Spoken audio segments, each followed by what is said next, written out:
Всем привет, мы продолжаем создавать мультиплеер игру при помощи Netcode for Game Objects. И в этой серии мы начнем настраивать границы камеры и синемашин, по крайней мере начнем. Ну и также будем уже полноценно настраивать стрельбу. Поехали!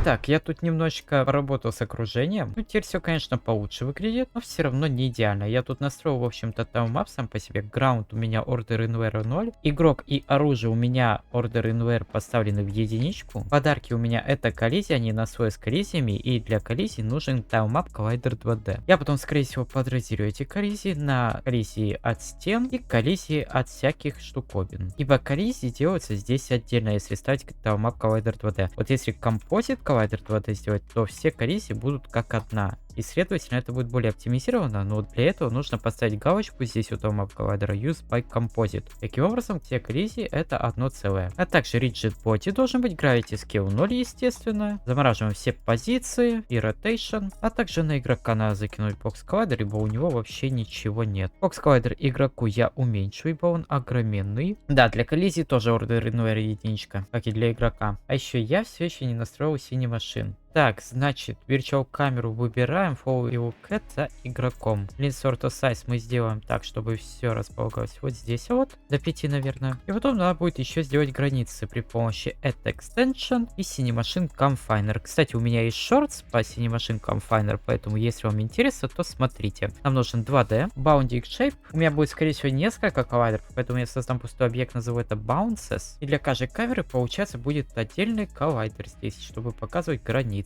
И потом тут будет Bounce 1, Bounce 2. Главное, чтобы все в нулевых позициях располагалось. И сюда уже закидываем коллайдеры. Нам нужен полигон коллайдер 2D. 4 поинтов мне, в принципе, хватит, поэтому я размер меняю до 4 и Edit. Делаем так, чтобы располагать все по границам. Ну, теперь делаю целые числа. 10, 6, минус 10, 6, минус 10, минус 6 и 10, минус 6. Ага, надо было минус 5. Вот, все идеально. Дальше этот полигон коллайдер мы закидываем в Virtual камеру, Bounding Shape. И все, теперь границы есть. Камера не будет выезжать за границы эти. И будет следить также за игроком. Стартуем клиента. Ого, я забыл тут и триггер поставить. У меня просто игрок с коллизиями тут сталкивается из-за этого вот так вот все. Так, стартую клиента. Все. Ой-ой-ой, а прикольный эффект. Сейчас мне надо зайти в префаб игрока. И для вот этого вот уже префаба мне надо закинуть синемашин и виртуальную камеру. Потом ее надо еще пододвинуть, чтобы ортосайз был 5. А еще чтобы позиция была в нуле. А потом уже Follow Cat будет у плеера как раз. Вот уже правильно. Потом я тебе еще, наверное, зайду в боди, я так думаю. Вот сюда вот. И тебе я поставлю Binding Mode не Look to Target with World Up, а World Space. Это будет означать, что у тебя будет именно вот эта вот ориентация, а не та, которая была. Так, теперь уже должно быть все получше. На моей камере есть Cinemachine Brain. Ну и дальше я хотел бы нормально сделать прицеливание игрока. Для этого мне надо зайти, получается, в мой input reader, Where Movement. Сейчас я создам Action, это будет у меня Aim. Я буду отслеживать позицию мыши, поэтому я беру Value и Vector 2. Binding берем Mouse, Position Mouse берем. Control схема будет Mouse и Keyboard. Так мы будем переключаться между нашими инпутами другими. Потом я нажимаю Save Asset, потому что автосейв вырубил. И у нас выскакивает ошибка. Все правильно на самом деле. Нажимаем на нее 2 раза и сейчас перейдем в скрипт. Ну и у меня вот тут вот ошибка, я на нее наведу сейчас. И мне скажут, что я не заимплементил методы, поэтому нажимаем Implement. И теперь у нас тут есть onAim. Здесь мы просто будем брать контекст, прочитывать значение вектора 2. Дальше пускай у меня тут будет публичный вектор 2. Это у меня будет aim position. И это у меня будет свойство, потому что так мне будет удобнее. Пишем тут get private set. То есть мы будем это значение только получать, но не устанавливать, потому что private set. И теперь в aim position я закидываю этот контекст. Будем брать только прочитанное значение и обезопасим себя от того, чтобы устанавливать значение. Зайду теперь в скрипты, core player, with player aiming. On behavior заменим на network behavior. Unity netcode импортируется. Потом создаем переменную. Это у нас будет transform, weapon transform.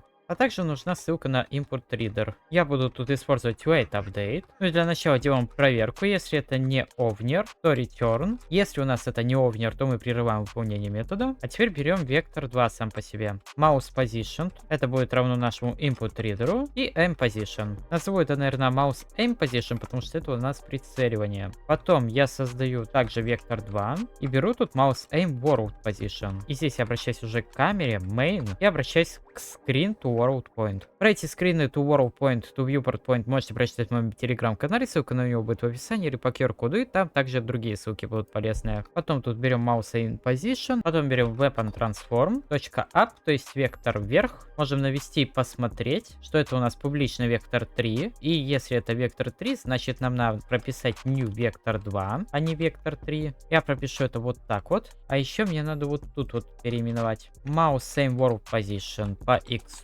минус weapon transform, берем позицию по x, а тут по y. Remix закидываем, input reader берем из scriptable object вот так вот, и weapon transform закидываем weapon. Сейчас стартуем хост, и должно все сработать. Да, оружие у нас поворачивается, но вообще все это из-за того, что у меня изначально это трансформ weapon, а если бы я закинул pistol, то было бы все получше. Поэтому pistol я лучше закину за место weapon, так как тут у меня трансформы будут уже нормальные. А теперь проверим, как это у других игроков build and run. Все отлично. Здесь я стартую хост, здесь я стартую клиента. Вот так вот все у меня работает. Оружие у меня пока что поворачивается как мне нужно. Ну и по ходу дела прожектал я ударил, потому что в фрифабах я его вообще не обнаружил. Поэтому weapon projectiles и создаем тут projectile. Reset позиций. У projectile я закину сюда просто circle collider. Сделаю его триггером, уменьшу. Потом тебе закину sprite renderer. Закину тебе fire bullet вот такой вот, например. Потом order invert единичка. Даже двойка, чтобы она отображалась еще за игроком. Дальше тег тебе projectile сделаю. У меня даже тега projectile нет, вообще отлично. Ну а также тег enemy еще нужен будет. Тебе projectile. Circle collider можно уменьшить еще. Вот до таких вот размеров. Еще он же будет rigid body. Gravity scale в 0. И в принципе можно уже делать префабом. Тебя заходим в префабы. Weapon, projectiles. Сделать я, наверное, base projectile. Потому что я, наверное, буду от тебя еще какие-нибудь делать префабы. И настраивать спам projectiles, а также атаку уже в следующих сериях. И чтобы не пропустить, подписывайтесь на канал и нажимайте на колокольчик. Также заходите в Telegram, Discord. Можете поддержать меня на бусе, где уходят готовые части этого проекта. Таким образом вы сэкономите немало времени. Оставляйте комментарии, чего хотите еще видеть и чтобы продвигать это видео. Ну и до скорого.